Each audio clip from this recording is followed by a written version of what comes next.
Hello everyone, my name is Vivek Sharma and in this video we will be discussing about four major articles. In the first article हम बात करेंगे right of way की. Second article में we will be talking about G7.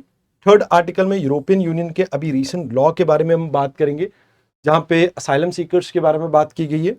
And third last article में हम बात करेंगे cultural diplomacy की.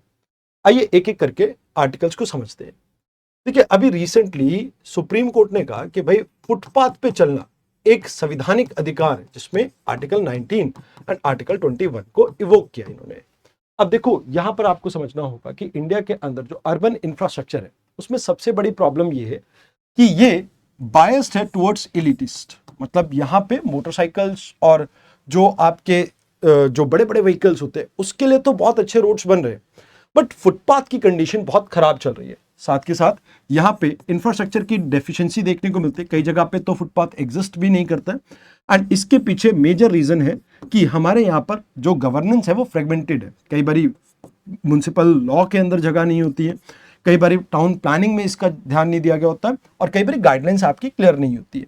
तो जिसकी वजह से जो मार्जिनल कम्युनिटी है, वल्नरेबल कम्युनिटी है, इनको कई बार प्रॉब्लम का सामना करना पड़ता है. तो इसी बॉटलनेक को ठीक करने के लिए आपके सुप्रीम कोर्ट ने इंटरवीन किया.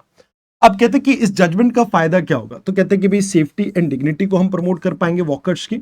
मल्टी डिमेंशनल इंपैक्ट देखने को मिलता है इसका. अब जैसे आर्टिकल 19 की अगर हम बात करें तो आर्टिकल 19 हमें freedom of speech and expression देता है. तो यहाँ पे एक्सप्रेशन आर्टिकल 21 के अंडर आपका जो राइट टू लाइफ है उसको भी यहां रिकॉग्नाइज किया गया. एंड असेंबली एंड एसोसिएशन जो आर्टिकल 19 का पार्ट है उसको भी यहां पे रिकॉग्नाइज किया गया. साथ के साथ आर्टिकल 19 क्लॉज डी के अंदर जो फ्रीडम ऑफ मूवमेंट की बात की गई है उसको भी यहां पे रिकॉग्नाइज किया गया है. तो यहां पे इयाज शेख रियाज का जो ये केस था सुप्रीम कोर्ट में पहुंचा. इस केस के अंदर सुप्रीम कोर्ट ने इन फंडामेंटल राइट्स को, इन 4 फंडामेंटल राइट्स को इन्वोक करते हुए ये कहा कि भाई आप इंफ्रास्ट्रक्चर क्रिएट कीजिए जहां पे फुटपाथ पे जो वॉक करने वाले हैं उनके लिए इनके राइट्स को सिक्योर कीजिए. तो यहाँ पे मिनिस्ट्री ऑफ रोड इससे डील करती है. वैसे राइट टू वॉक अगर हम बात करें तो कहीं ना कहीं जैसे आज की डेट में जो मोटरसाइकिल्स व्हीकल्स वगैरह जो चल रहे हैं उसके केस में फुटपाथ पे जो वॉक करने वाले हैं उनके भी राइट्स को सिक्योर करने की बात यहाँ पे की जाती है. तो कहते हैं कि भी सबसे पहले आपको यहाँ पे आपकी ये ड्यूटी है कि आप बैरियर्स को आइडेंटिफाई कीजिए, बिल्डिंग्स डिमार्केट कीजिए, एरियाज को सेफगार्ड प्रोवाइड कीजिए पेडिस्ट्रियंस को. तो ये आपकी अर्बन डेवलपमेंट अथॉरिटीज और म्युनिसिपल कॉर्पोरेशंस की ड्यूटी होगी, पंचायत की ड्यूटी होगी ये इस चीज को इंश्योर करें. सुप्रीम कोर्ट ने ये भी क्लेरिफाई किया कि जहां पर रोड पे आपका इंफ्रास्ट्रक्चर एग्जिस्ट नहीं करता है तो वहां पर भी आप इसे लीगली इन्फोर्स कीजिए. आप कॉन्स्टिट्यूशनल एंड लीगल रेमेडीज को यहाँ पे निग्लेक्ट नहीं कर सकते हैं. अगर इन केस कोई भी घटना होती है तो यहाँ पे आपके कंपनसेशन के टाइम पे लोकल बॉडीज को भी इन्वॉल्व किया जाएगा. एडिशनली यहाँ पे कहा गया कि भाई आप एक स्टैट्यूटरी फ्रेमवर्क क्रिएट कीजिए. सेंट्रल गवर्नमेंट और लॉ मिनिस्ट्री को ये आपकी हिदायत दी गई है सुप्रीम कोर्ट के द्वारा. अब यहाँ पे आपको याद रखना है कि भाई पंजाब पहली ऐसी स्टेट थी जहाँ पे इसको आप कह सकते हो कि लाइक जुडिशियल मैंडेट से पहले अप्लाई करने की बात की गई थी. एंड जहाँ पे ऑल रोड एजेंसीज को ये कहा गया था, इवन नेशनल हाईवेज, पब्लिक जो वर्क डिपार्टमेंट है, इन सबको ये कहा गया था कि आपको ये इंश्योर करना है कि कैसे आप राहगीर की जो लाइफ है उसकी सुरक्षा करेंगे. तो यहाँ पे अगर हम बात करें तो गवर्नमेंट अभी लाइक जुडिशरी की अभी ये पॉलिसी बनाने के लिए जो कहा गया है इसके लिए क्या कुछ करती है इसके देखने वाली बात रहेगी. बट एक चीज ये है कि अगर जैसे सेफ रोड होंगे तो लोग पैदल अपने काम पे जा सकते हैं, जो छोटे मोटे आसपास के काम होंगे तो इससे कार्बन एमिशन भी आपका कम होगा. मोर ओवर कहीं ना कहीं आप ये कहिए कि व्हीकुलर डिपेंडेंसी आपकी कम होगी तो इससे फ्यूल तो बचेगा बट लाइफस्टाइल भी आपका अच्छा प्रमोट होगा. आप वॉक करेंगे तो आपकी हेल्थ भी बनेगी. मोर ओवर यहाँ पे आप सेफ्टी एंड एक्सीडेंट मिटिगेशन के ऊपर फोकस कर रहे हैं जहां पे पेडिस्ट्रियन एंड साइक्लिस्ट के ऊपर आपका मेजर फोकस है. एंड इनके लिए जो भी डायरेक्ट बैरियर्स है उसको हम हटाने की यहाँ पे बात करते हैं. इससे रिलेटेड ये आपके 2 क्वेश्चन है. आइए अब बात करते हैं अगले आर्टिकल की. अब यहाँ पे बात करेंगे G7 के बारे में. G7 एक्चुअल में G6 के तौर पे आपका 1975 में बना था एंड ये ऑयल क्राइसिस 1973 से बना था. तो स्टार्टिंग में इसमें फ्रांस, जर्मनी, इटली, जापान और यूनाइटेड किंगडम एंड यूएसए हुआ करते थे. एंड 1976 में यहां पे कनाडा की एंट्री होती है. ओवरऑल ये 30% ग्लोबल जीडीपी को रिप्रेजेंट करते हैं. एंड अगर हम बात करें तो यहाँ पे कई बार आपको कुछ प्रॉब्लम्स देखने को मिलती हैं। जैसे फॉर एग्जांपल अगर आप इन कंट्रीज को देखें तो ये डेवलप कंट्रीज हैं और इसमें डेवलपिंग कंट्री को जगह नहीं मिली हुई है। तो कहते हैं कि भी एक्सक्लूसिविटी यहाँ पे आपको देखने को मिलती है। एंड इसको बनाया गया था इकोनॉमिक शॉक के टाइम पे, कहीं ना कहीं इकोनॉमीज को वापस से रिवाइव करने के लिए, ग्लोबल इकोनॉमी को सही ट्रैक पे लाने के लिए, ग्लोबल पॉलिटिकल वर्नेबिलिटी को कम करने के लिए एंड सिक्योरिटी थ्रेट्स को मिनिमाइज करने के लिए।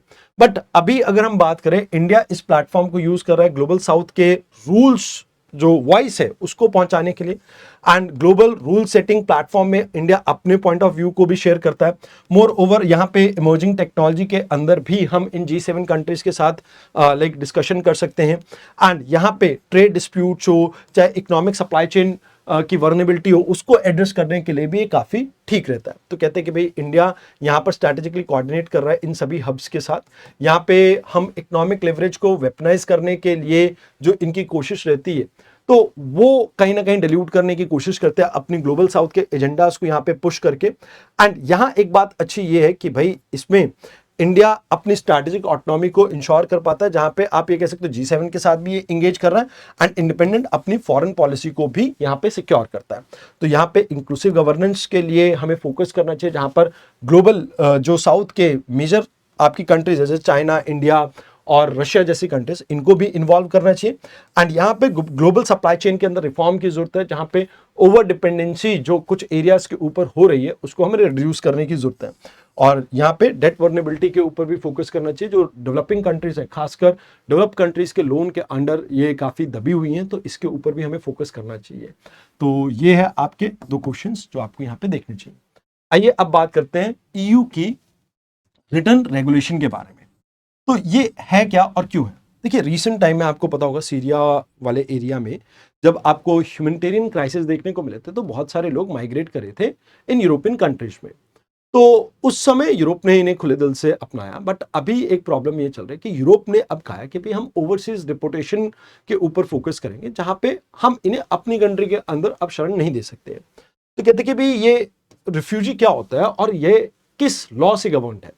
तो यहाँ पे आपको याद रखना है, ये प्रिंसिपल ऑफ नॉन रिफोल्मेंट के अंडर आता है, जहां पे ये कोर पिलर है आपके रिफ्यूजी क्राइसिस का, जहां ये कहा जाता है कि भाई इंटरनेशनल ह्यूमन राइट और रिफ्यूजी लॉ के अंदर कोई भी पर्सन को आप उस कंट्री में वापस नहीं भेज सकते जहां पे उसके प्रोसिक्यूशन, टॉर्चर या उसको कोई ऐसा डैमेज किया जा सकता है जो इरिवर्सिबल हो।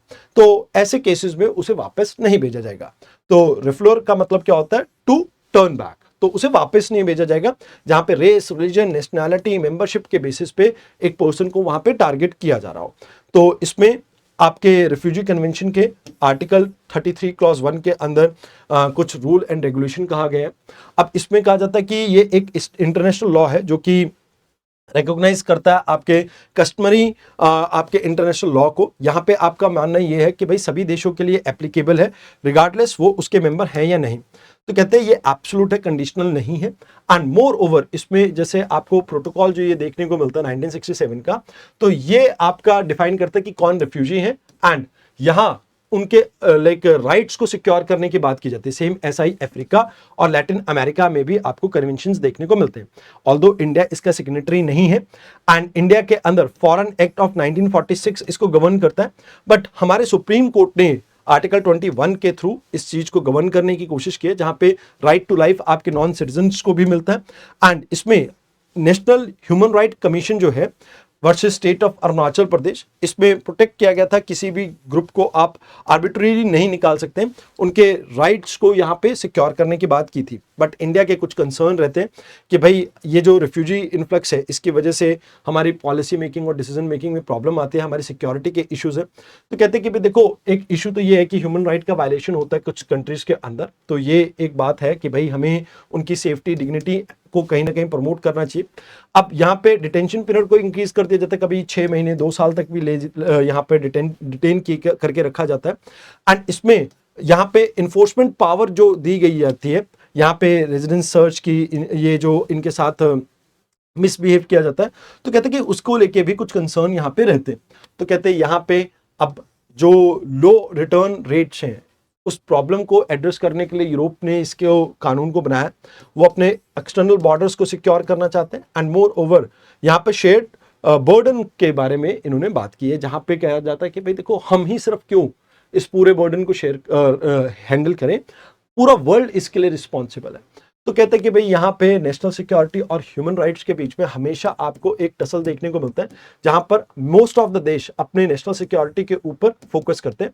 मोर ओवर जैसे एक्सटर्नलाइजेशन ऑफ बॉर्डर के ऊपर भी कुछ डेवलप कंट्री फोकस करती है, जहां पर वो जानबूझकर किसी थर्ड कंट्री के साथ ऐसे एग्रीमेंट कर लेती है जहां पे इस तरह के जो रिफ्यूजी होते हैं उनको डिटेन किया जाता है।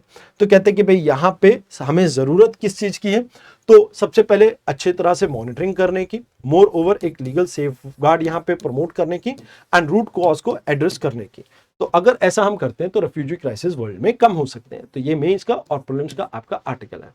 अब बात करते हैं कल्चरल डिप्लोमेसी की। अभी रिसेंटली आपको पता होगा इंडिया के प्राइम मिनिस्टर ने कुछ ट्रेडिशनल हैंडीक्राफ्ट, जैसे अगर हम बात करें तो यहाँ पे G7 समिट्स में दिए हैं।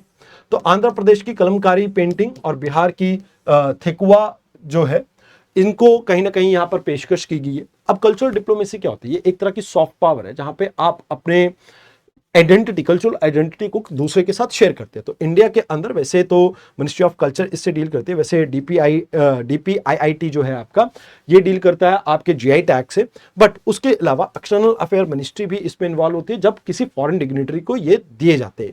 तो कल्चरल डिप्लोमेसी एक एक्सचेंज है आपके आइडिया का, इंफॉर्मेशन का, आर्ट का, लैंग्वेज का एंड आपके एस्पेक्ट का, कल्चर का। तो ये कहीं ना कहीं म्यूचुअली रिकॉग्नाइज किया जाता है।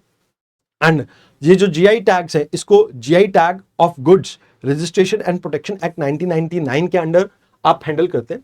अब कहते हैं इससे बेनिफिट क्या होता है? आपकी सॉफ्ट पावर इंक्रीज होती है, इससे आपके कला को पहचान मिलती है, लोकल आर्टिशंस को पहचान मिलती है, आप अपने ट्रेडिशनल नॉलेज को प्रमोट कर पाते हैं एंड कहीं ना कहीं कल्चर के साथ दूसरी कंट्री के आप अपने आप को कनेक्ट कर पाते हैं। अब इसको प्रमोट करने के लिए गवर्नमेंट ऑफ इंडिया ने local for vocal, one district one product and GI tag के लिए आपका एक एक्ट यहाँ पे बना रखा है।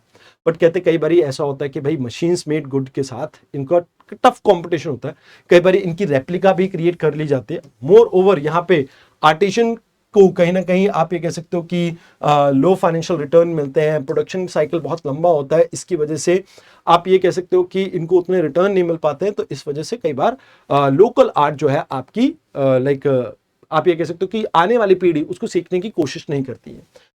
Other than that supply chain के बॉटलनेक भी एक मेजर प्रॉब्लम है। तो हमें यहाँ पे डिजिटल मार्केट प्लेस को प्रमोट करना चाहिए, जैसे Amazon जैसी चीजों के ऊपर इस तरह की चीजों को प्रमोट किया जाए, फाइनेंशियल सपोर्ट प्रोवाइड करना चाहिए एंड मोर ओवर G20 या ऐसे ही कुछ आपके जो समिट्स वगैरह होते हैं उसमें कुछ ऐसी एग्जीबिशंस भी करनी चाहिए जहां पर इंडिया के कल्चर को हम प्रमोट कर सकें। तो यहाँ पे इससे रिलेटेड ये आपका प्रीलिम्स का क्वेश्चन है। आज के डिस्कशन में इतना ही था।